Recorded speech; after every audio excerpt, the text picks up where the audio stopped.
नमस्कार सम्माननीय साथियों।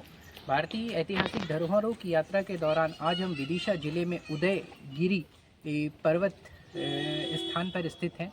इन गुफाओं का निर्माण 4वीं-5वीं शताब्दी में चंद्रगुप्त विक्रमादित्य ने शकों को पराजित करने के बाद इन गुफाओं का निर्माण कराया था।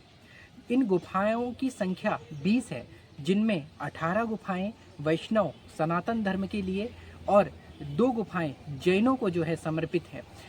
इनमें विभिन्न प्रकार के देवी देवताओं की आकृति को इंगित किया गया है। इन गुफाओं का निर्माण चंद्रगुप्त ने वैष्णव और जैन धर्म के प्रचार प्रसार के लिए इन गुफाओं का निर्माण किया गया था। उदयगिरी के ही नाम से बिहार के राजगीर में एक पर्वत है। उड़ीसा में भी उदयगिरी की गुफाएं स्थित हैं। उदयगिरी के अनेक अलग अलग नामों का महत्व है। उदयगिरी पर्वत का नाम वैष्णव गिरी पर्वत के नाम से भी इस पर्वत को जाना जाता है। इसी प्रकार से हम उदयगिरी पर्वत की विभिन्न प्रकार की गुफाओं को हम देखते हैं और इसके बारे में जानकारी लेते हैं। इसी के साथ हम गुफा नंबर 19 में स्थित हैं और इस गुफा को अमृत गुफा के नाम से भी जाना जाता है।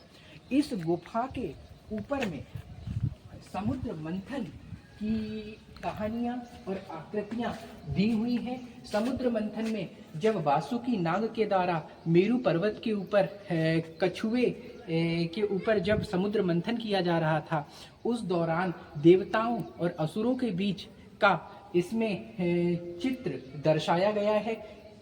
इस पर्वत में 11वीं शताब्दी का एक अभिलेख देखने को मिला है, जो संस्कृत और ब्राह्मी लिपि से लिखा गया एक अभिलेख है।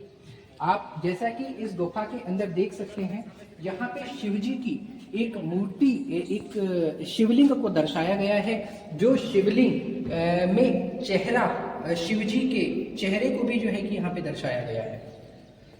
और जैसा कि आप देख सकते हैं, यहाँ पे प्राचीन भारत की विभिन्न प्रकार की कलाकृतियों को दीवारों में, गुफाओं में कुरेदे हुए प्रसारित करने के लिए बनाया गया है। उदयगिरी की गुफाओं में कुछ प्रमुख गुफाओं के अंतर्गत हम देखते हैं तो गुफा नंबर 5 में दर्शाया गया यह चित्र विष्णु जी के वराह अवतार को प्रदर्शित करता है।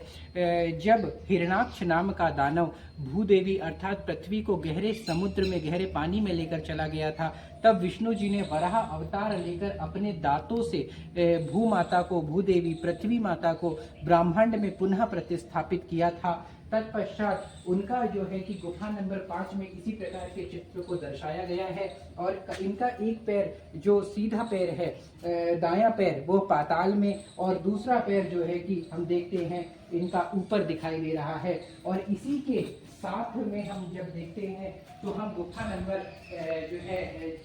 6 यहाँ पर स्थित है। गुफा नंबर 6 को सनकणिका गुफा के नाम से भी जाना जाता है, क्योंकि यहाँ पर सनकणिका जनजाति के मुखिया का अभिलेख इसी गुफा से प्राप्त होता है। यह गुफा भगवान शिव को समर्पित है।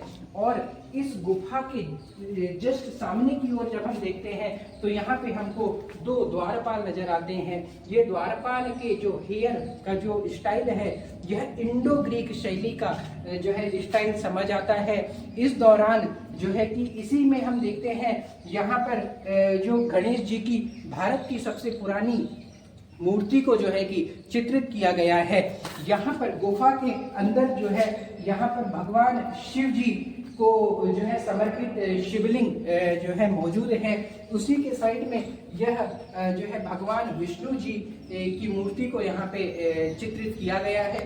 तत्पश्चात यहाँ पे महिषासुर मर्दिनी के रूप में, थोड़ा आगे, महिषासुर मर्दिनी के को इस गुफा के चित्र के रूप में प्रदर्शित किया गया है।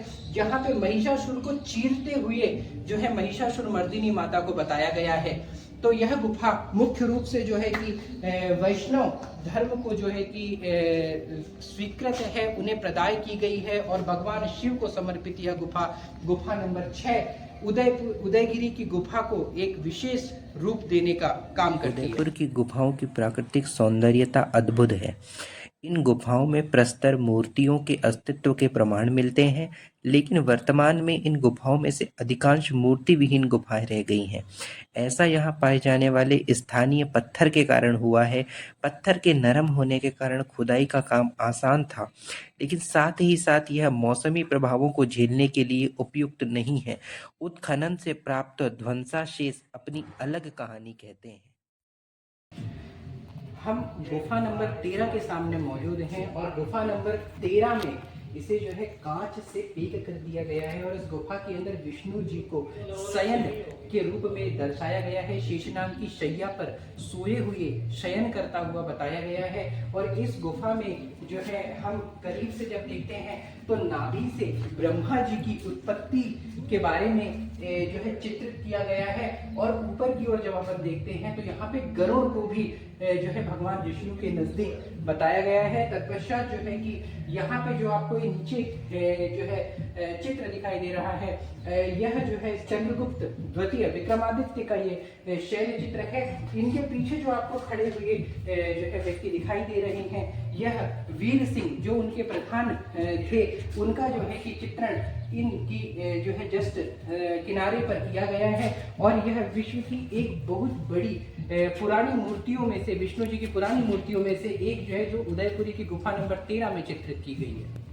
उदयपुर की गुफा नंबर 13 में बनी हुई विष्णु जी की शयन अवस्था की प्रतिमा मुख्य आकर्षण का केंद्र है, जो 12 फीट लंबी है और शेषनाग के फन से ढकी हुई है।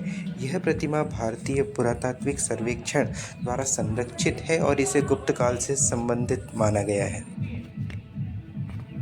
हम गुफा नंबर 12 में स्थित हैं और यह गुफा की जो आकृति है वो एक आले के समान दिखाई देती है और इस गुफा के सामने की ओर 2 द्वारपाल अंकित किए गए हैं और यह गुफा भगवान नरसिंह को समर्पित है और नरसिंह भगवान की यह प्रतिमा विश्व की सबसे पुरानी प्रतिमा में से एक प्रतिमा मानी गई है और गुफा नंबर 12 में जो है यह प्रतिमा जो है अंकित की गई है।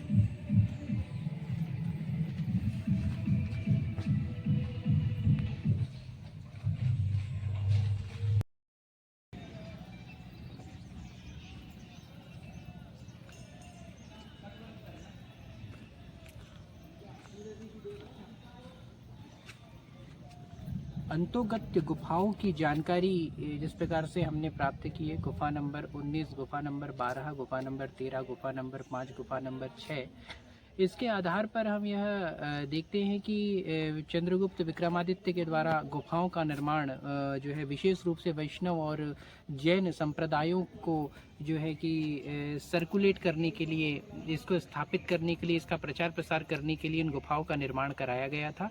उदयगिरी इस स्थान का नाम के पीछे जो है कि कुछ मतलब वास्तुकार और कुछ ऐतिहासिक कार्य मानते हैं कि उदयगिरी इस स्थान के नाम पड़ने के पीछे एक कारण यह भी है कि 21 जून को जब सूर्य उत्तरायण होता है, जब कर्क रेखा पर होता है, तो सूर्य की पहली किरण गुफा नंबर 1 पर पड़ती है, इसलिए इस स्थान का नाम उदयगिरी के नाम से भी जाना जाता है।